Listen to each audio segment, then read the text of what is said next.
Hi, I'm John, your host, and welcome to Heart of Care, a podcast by ANCU. Here, we delve into the real voices of healthcare, sharing stories of resilience, humanity, and the unwavering heart that drives it all. Join us as we empathize, learn, support, and even find moments to laugh together. Thanks for being here. Heart of Care, Episode 11, The Unseen Hurdles, Empathy, Ethics, and the Everyday Doctor. When boundaries blur, fighting for your patient in a flawed system. Welcome back to The Unseen Hurdles, the podcast that delves into the often hidden complexities of medical practice. Today, we're shifting our focus from the internal battles a doctor faces to the external ones.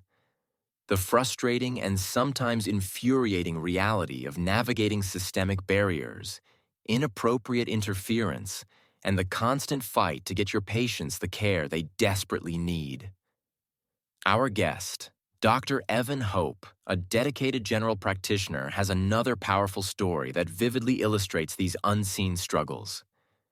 It's a narrative that spotlights issues of professional boundaries, patient advocacy, and the unique challenges of healthcare politics in a smaller community. Evan, thank you for joining us again to share this experience. Thanks for having me, John. This experience was incredibly frustrating, and it really highlights just how much energy GPs often have to expend, not just on clinical diagnosis, but simply trying to ensure our patients can access basic, appropriate care. Let's dive into this specific case, Evan. Can you set the scene for us? Who was the patient, and what was her initial presentation? Certainly, John. This was a particular patient, a lady of Sudanese origin, and she was in truly profound distress. Her primary concern was that she was absolutely convinced she was pregnant. This was a classic textbook presentation of what we medically refer to as phantom pregnancy, or pseudocyesis. It's a very real psychological phenomenon where a person experiences all the symptoms and signs of pregnancy, but is not actually pregnant. She'd already been presenting to the public hospital multiple times with this belief, constantly crying, visibly distraught, and clearly not accepting the negative results she'd received there. What made her conviction so incredibly firm, and what validated her experience for her, was that she genuinely felt her tummy was getting bigger, and crucially, all her family members also agreed with her. This external validation from her family made her belief even stronger, making it incredibly difficult to challenge. Her personal history also added layers of complexity. She carried some significant past trauma, which, as we know, can often manifest in somatic ways. And her fiancé was overseas. She had recently visited him a few months prior, which further solidified her belief that this was indeed a real pregnancy from that encounter. The hospital, understandably, kept discharging her after negative pregnancy tests, but she remained distressed.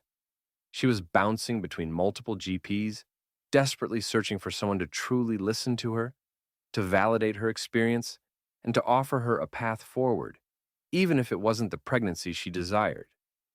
So, you're faced with a patient experiencing very real emotional and perceived physical symptoms, and a deep-seated belief, despite medical evidence.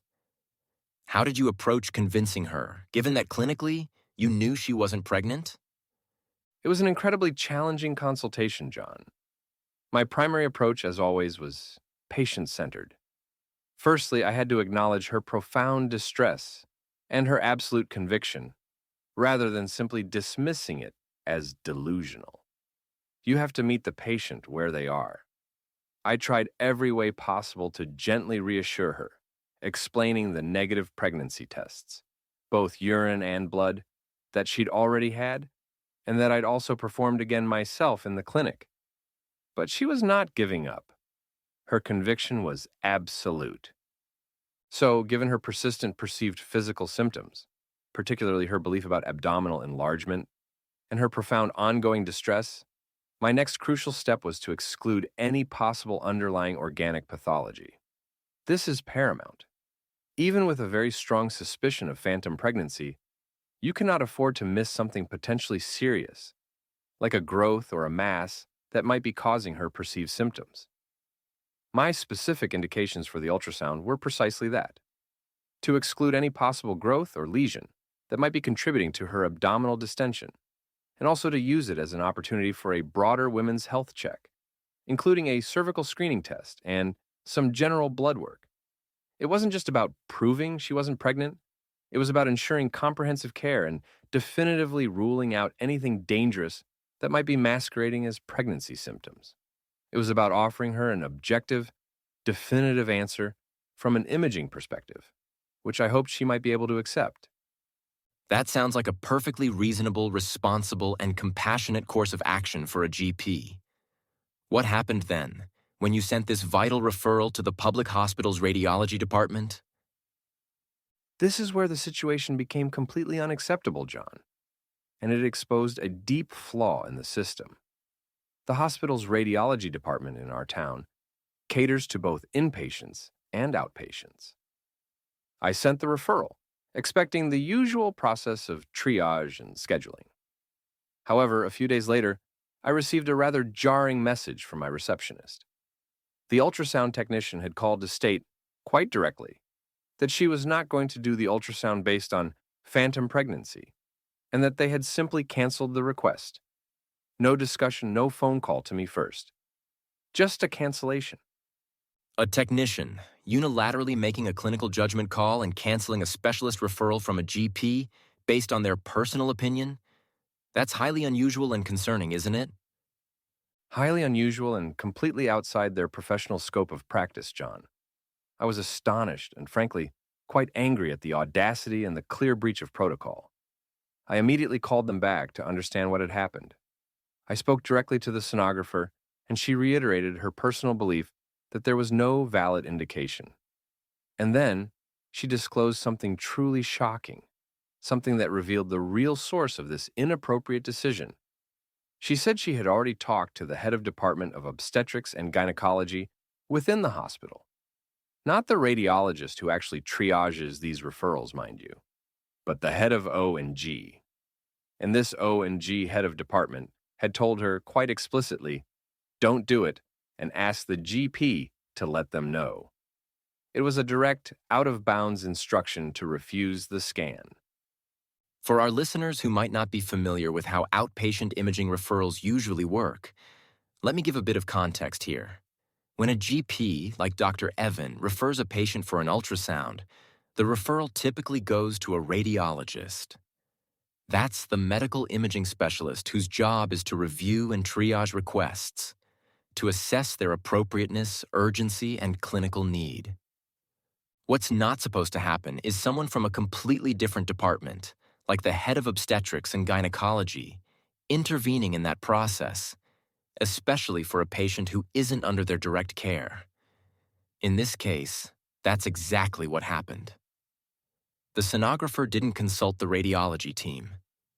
Instead, she acted on instructions from the O&G department head, who had no formal role in managing those referrals. It's not just a procedural issue. It's a serious breach of professional boundaries and potentially even patient confidentiality. It undermines the GP's clinical authority and, more worryingly, puts patient care at risk. That is an astonishing level of interference and a profound breach of professional boundaries. The head of O&G has no clinical or administrative authority over an outpatient radiology referral to a private radiology provider, especially one that was not referred to her department. What were your immediate concerns when you became aware of this interdepartmental overreach? Several serious concerns came to mind immediately. First and foremost, there was a glaring overstep of professional boundaries by the head of O&G. She is neither affiliated with the private radiology service involved nor the referring clinician. She had no clinical justification or legitimate authority to intervene in my patient's outpatient diagnostic care, let alone to instruct a radiographer to deny a scan that was medically indicated. This constitutes a gross breach of protocol and professional ethics. Secondly, I was alarmed by the potential breach of patient confidentiality.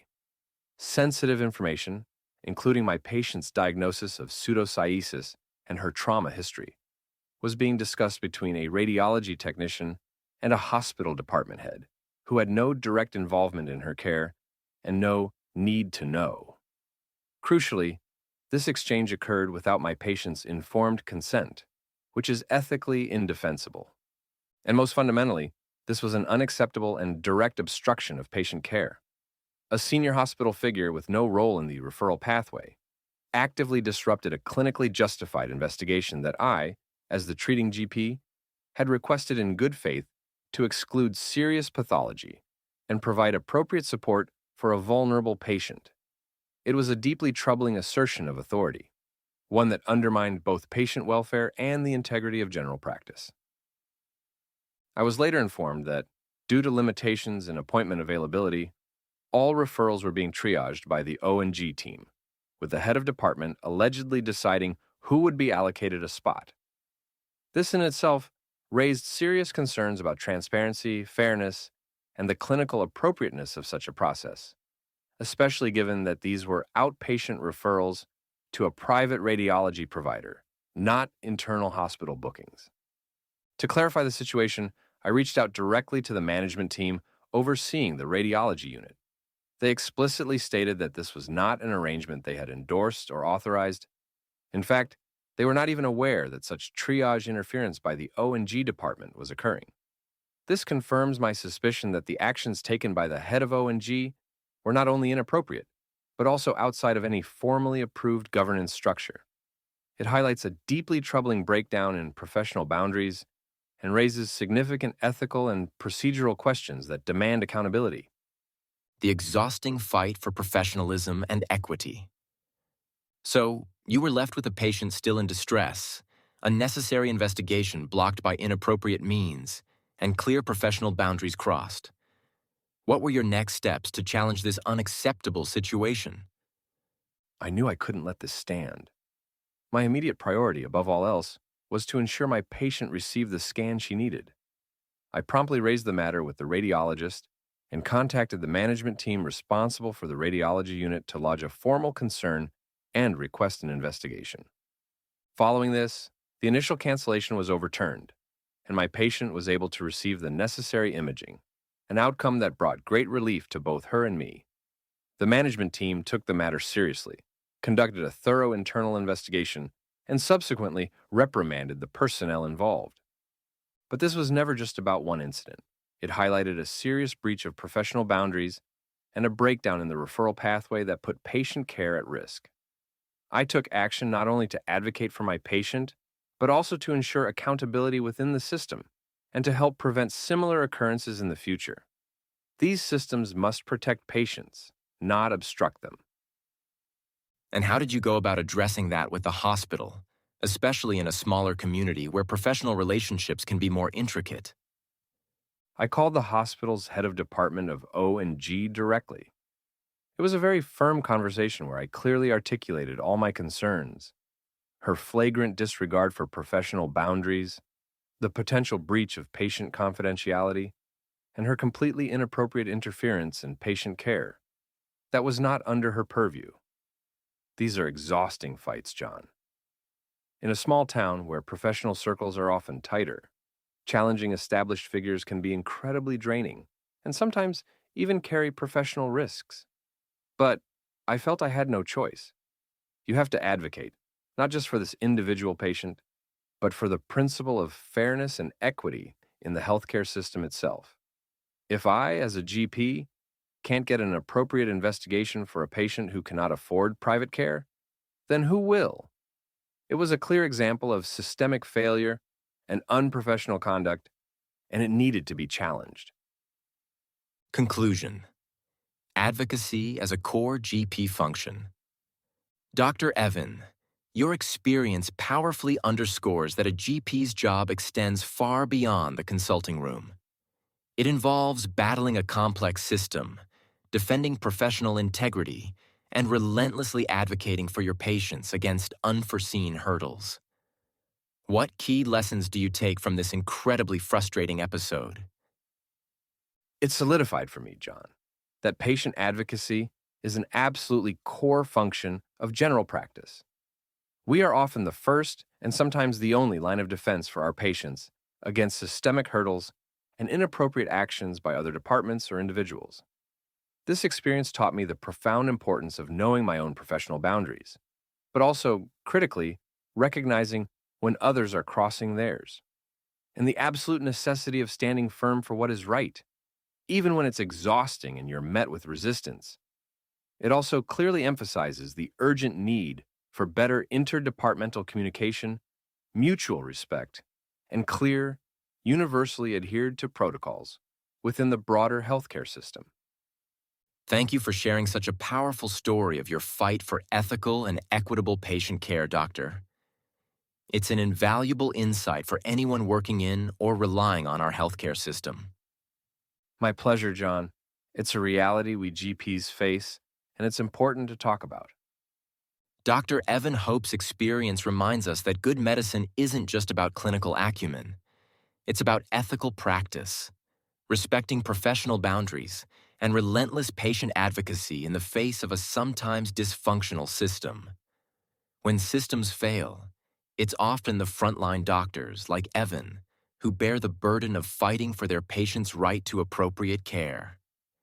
Join us next time on The Unseen Hurdles, as we continue to shed light on the realities of healthcare, particularly the broader systemic issues impacting patient access. Closing message. Final episode of the year, Heart of Care. As we bring this year to a close, we want to thank each and every one of you, our listeners, supporters, and community, for being part of Heart of Care. A very special thank you to our special guests, Dr. Evan, Dr. Sophia, and Dr. Min, for your powerful contributions, honesty, and unwavering commitment to care and advocacy.